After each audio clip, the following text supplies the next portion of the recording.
Logs, spare tracks, sandbags, even concrete. Which would you choose to save your life? This was the question that many World War II tank crews had to ask themselves when faced with a fiery death. Improvised armour became a staple of tanks during the war, as all the photos you see, often the tanks are covered in various methods of trying to protect themselves. But why was this done? How effective was it? Did it really work?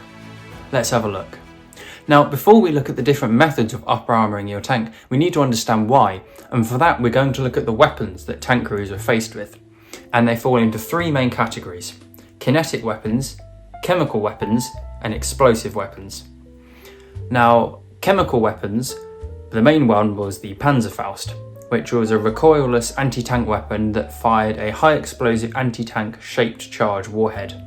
Now, that's a lot of fancy words. What that basically means is it's a shoulder fired weapon that fires a warhead that will impact upon the armour and will then detonate, and a concentrated jet of molten metal will then punch through the armour plating into the tank, causing a lot of damage, as you can imagine. Now, the Panzerfaust could punch through about 200 millimeters of armour, which was more than pretty much any Allied tank had, as the Panzerfaust was a German weapon, and the Allies, although they had the bazooka, it was nowhere near as common. However, the early Panzerfausts only had a range of about 30 metres, although this was later improved to about 100 metres on the later versions. But this made it a close quarters ambush weapon, and the result of that is that a lot of Panzerfaust attacks would happen from the side, rear or above, rather than head on from a distance, which is why a lot of the additional armour you'll see on tanks is often on the side rather than on the front. Another key point about the Panzerfaust, which I'm going to come back to later, but it's going to be very important, is that it was a relatively rudimentary weapon, as it was one of the first shaped charge warheads. And so unlike modern RPGs or other rocket propelled grenades and heat weapons, it actually wasn't a perfect design, and it needed 20 to 30 centimetres of space after detonation for this molten jet of metal to properly form and to have maximum penetrative power, to have the most heat and energy. So if it just hit a flat sheet of metal, given that most of the metal wasn't thick enough, it would simply punch through. But if there was, let's say, a log or a sandbag or a bit of track attached to the side of the armour, like another layer, it would often hit that, and this extra bit of material or whatever it is wouldn't be thick enough to stop it, by no means. But what it would do is give it enough standoff distance that it could still easily punch through, but it would be able to form the jet properly, this jet of molten metal, so that then by the time it actually hit the main armour, it would have more power and so would punch through harder and would find it easier to penetrate. So actually a lot of the improvised armour that we're going to look at, and I'll keep repeating this, would actually help the performance of Panzerfausts.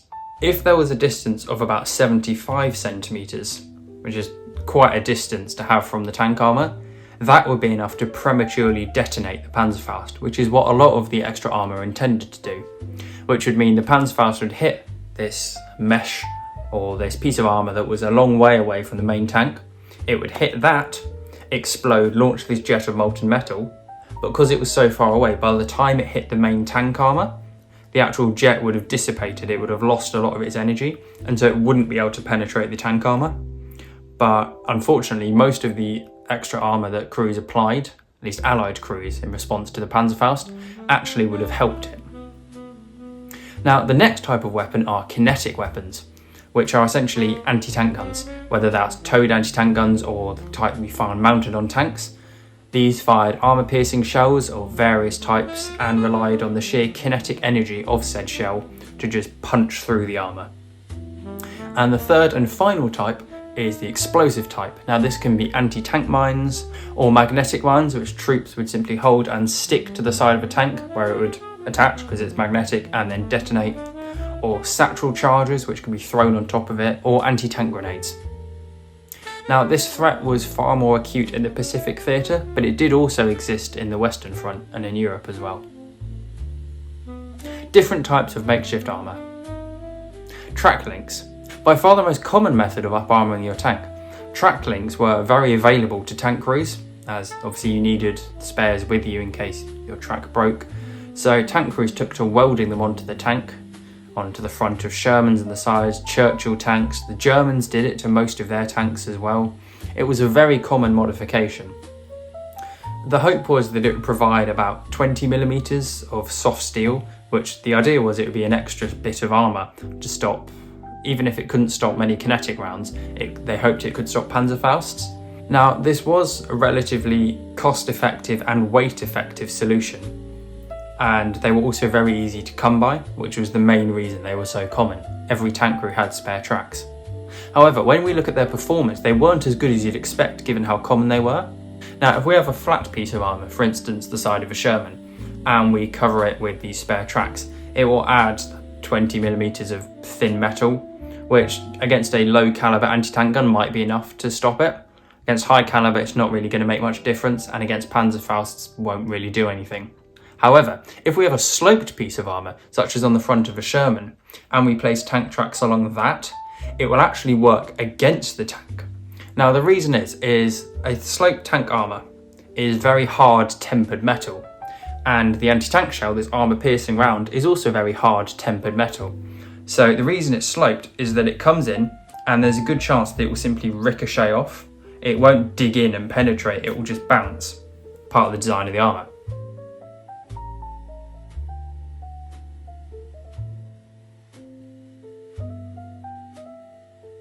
However, if there's this tank track on it, the tank track is made from much softer metal than either the AP shell, the armour piercing, or the armour itself, and it will actually provide a surface for the anti-tank shell to grip.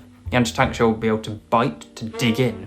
So it will hit this little tank track here, and instead of ricocheting off the hard metal, it will dig into the soft metal, which means then when it does hit the hard metal underneath, it's not simply going to bounce off because it's already in its sort of penetrative process.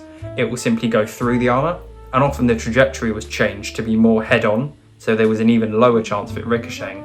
So actually having tracks on the front of your tank, at least if it's a sloped tank that is, such as the Sherman or the M10, the M36, that would actually harm your chances against an anti-tank round.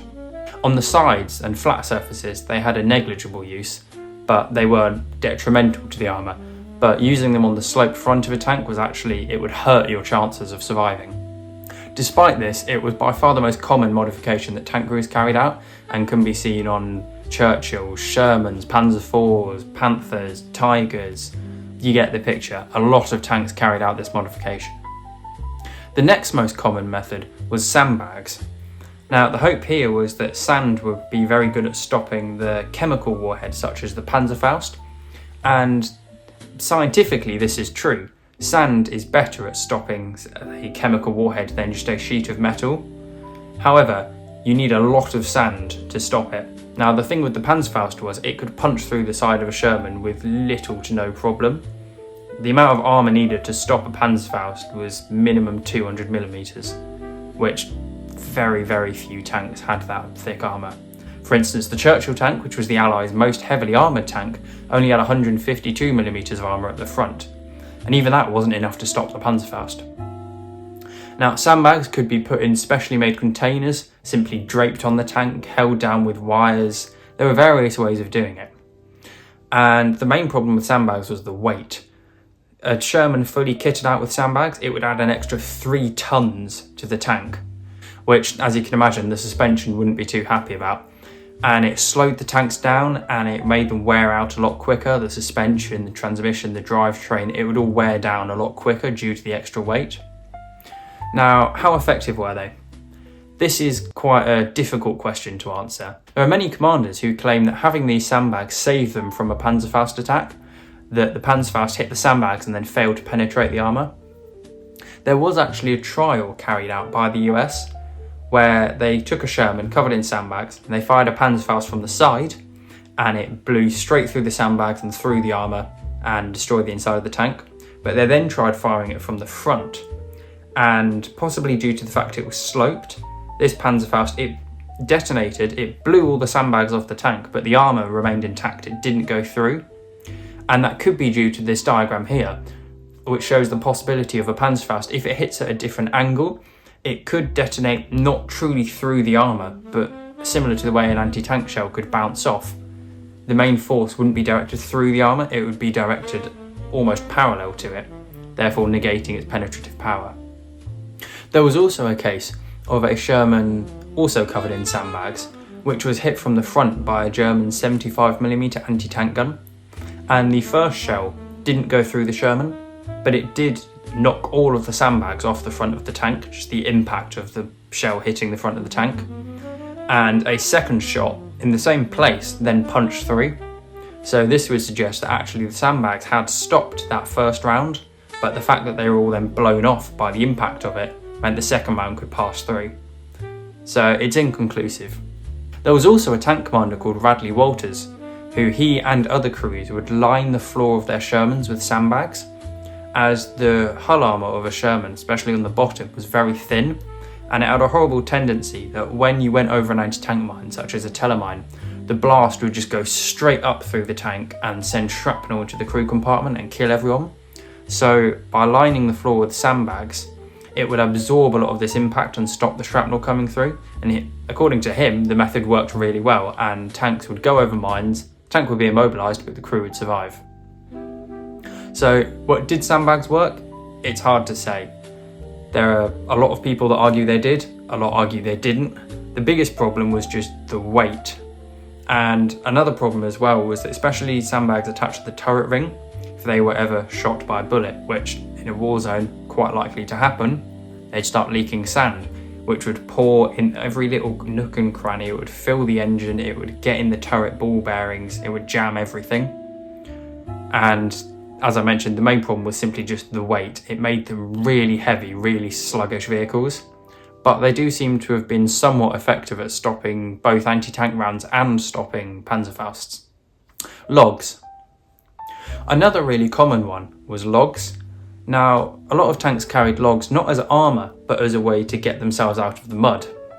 Now, tanks, despite what you think, are not really go-anywhere vehicles. In really thick, sticky mud, they will bog down. They are heavy. They will sink into that mud. So a lot of tank crews would carry logs with them so that if they get stuck in this mud, you place the logs underneath the front of the tracks and it gives it something to grip, it gives it traction instead of just spinning in the mud, and it can haul itself out of wherever it's stuck. As they were already carrying the logs, a lot of crews took to hanging them off the side of the tank, such as on Tigers and on Shermans, also as a way of extra armour. Now, against anti-tank rounds, this did next to nothing, but against chemical rounds, such as the Panzerfaust, these could actually provide that ideal 20 to 30 centimetre standoff distance I mentioned earlier, and would actually aid the Panzerfaust in penetrating the armour, and so for especially Sherman tanks that would hang them on the side, it actually made the Panzerfaust more likely to punch through the armour, so they were actually a detriment to the tank crews. But they are very useful at getting a tank out of the mud when it's stuck, so it's hard to make a judgment on if that was worth it or not. And given that a Panzerfaust would more than likely punch through the side of a Sherman anyway, I think it was probably worth carrying them. Armour plates. By far the most effective form of extra armour that tank crews carried were additional armour plates welded or bolted onto the tanks. The Germans did this in factories such as on their Panzer IIIs and IVs with extra 50mm plates stuck on the front. And lots of American tank crews, especially on their Shermans, would salvage damaged tanks and salvage the armour from them and weld or bolt it onto the front plate and also on the sides. Now, this was by far the most effective and weight effective form of protection. It was very good against kinetic rounds and very good against chemical rounds, as it was by far the strongest, and in terms of protection to weight, it was the best compromise.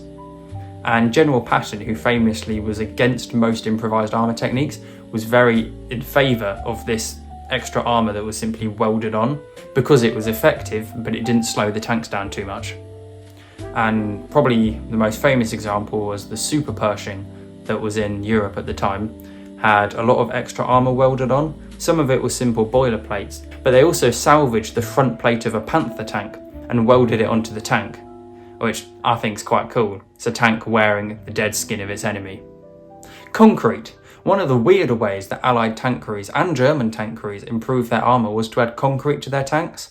The Germans did it to some of their Stug 3s, and the Americans did it to Shermans and at least one Pershing. Now, the hope was that the concrete was strong enough that it could block or at least slow down the Panzerfaust and anti-tank rounds and would provide a lot of protection. However, in testing, it was showed that Panzerfaust could simply blow through the concrete and then still through the armour, as this picture shows here, and anti-tank rounds did much the same. And the weight of adding concrete to your tank, as you can imagine, was extreme. So this was not a very effective method. It was far too heavy and did not offer much protection. Now that's only looking at the European theatre. If we look at the Pacific, there was a method of concrete that actually did seem to work somewhat. Now the Japanese used 37 and 47mm anti-tank guns, which would struggle to penetrate a Sherman frontally, but from the side they could. And this was a problem, as they'd often lie in ambush positions and then be able to get a Sherman as it's passing. So to counter this, a lot of Sherman crews would put concrete along the sides of their tanks on the flanks, in the hope that this extra bit of concrete, although it wouldn't do much, it didn't need to do much, it just needed to slow down those low caliber anti-tank shells enough that then they'd lose enough penetrative power to then not be able to go through the side. So tank crews thought, concrete, that will do the job. And this does seem to generally have been quite effective at stopping those low caliber anti-tank rounds. And as it was only along the side, it didn't add too much weight, but it was enough that they'd still struggle in the mud. And the biggest problem was that increased width made them a lot more difficult to get through the jungle terrain, because they'd snag on branches, trees and all the foliage.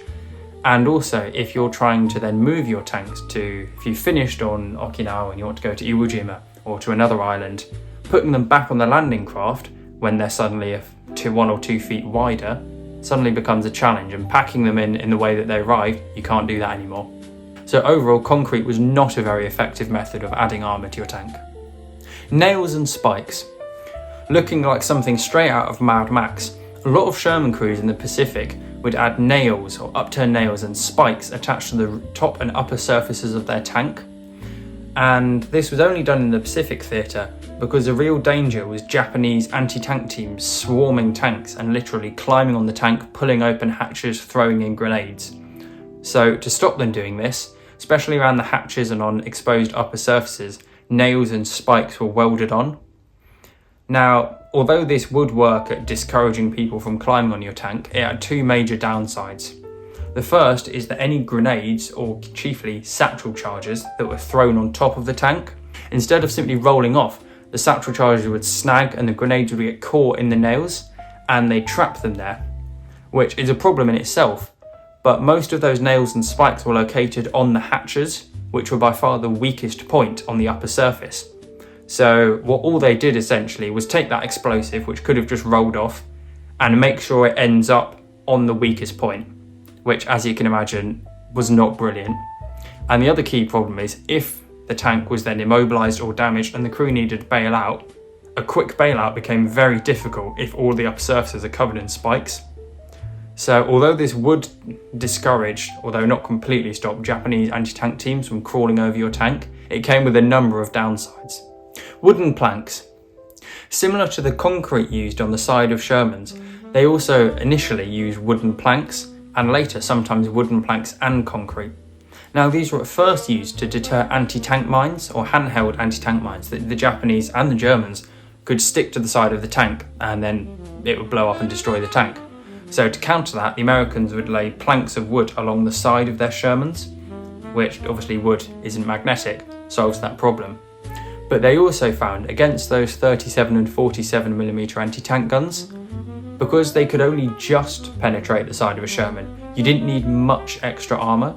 And before they put concrete there, a lot of crews would just put the wood planks also to stop these small caliber anti-tank rounds. And like a lot of the armour we've mentioned, these had mixed results.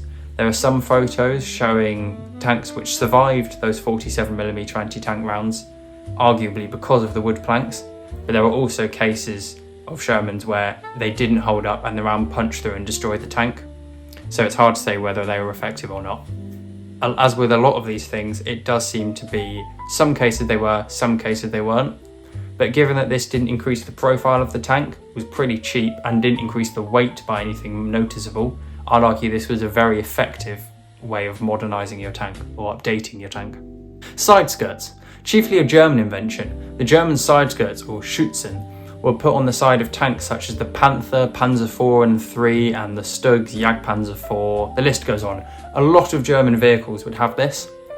And online there's a common misconception that these were to stop bazookas or other heat warheads, and this is actually incorrect. What they were there to do was to stop anti-tank rifles. Now you may be thinking that's weird, but the Soviets had a lot of 14.5mm anti-tank rifles, which, given it was one man and his gun, you could hide them quite well and then shoot a tank as it came past in the side. And German lower side armour, particularly behind the tracks, was very thin, and this was proving a real problem. So to fix this, they added these sheets of metal hung on the side of the tank. Now this wouldn't stop the bullet, the anti-tank rifle round, but what it would do is it would do something called tumbling it. Now essentially, imagine this anti-tank rifle bullet is flying along very fast, spinning, has a lot of penetrative power. It then hits this thin metal sheet. Now it will punch through it without much problem, but it will lose a bit of its energy and momentum, but importantly, it will tumble it, or it will make it so it's no longer flying perfectly straight and spinning. It will quite literally be tumbling through the air, so that when it does hit the armour, it's not going to be anywhere near as effective as it otherwise would have been. And they found that these very, very thin metal plates, as long as they were away from the main armour, were enough to tumble these anti-tank bullets and to stop them. And so this was a very common and very effective method of stopping these anti-tank rifles. The only downside to them was that they were quite fragile, and so you'll often see photos of German tanks where they've been driving along and the side of a building or some bushes have simply ripped off some of the side skirts. But this was a case of factory-made additional armour rather than crews improvising in the field, but it proved to be very, very effective. Wire mesh.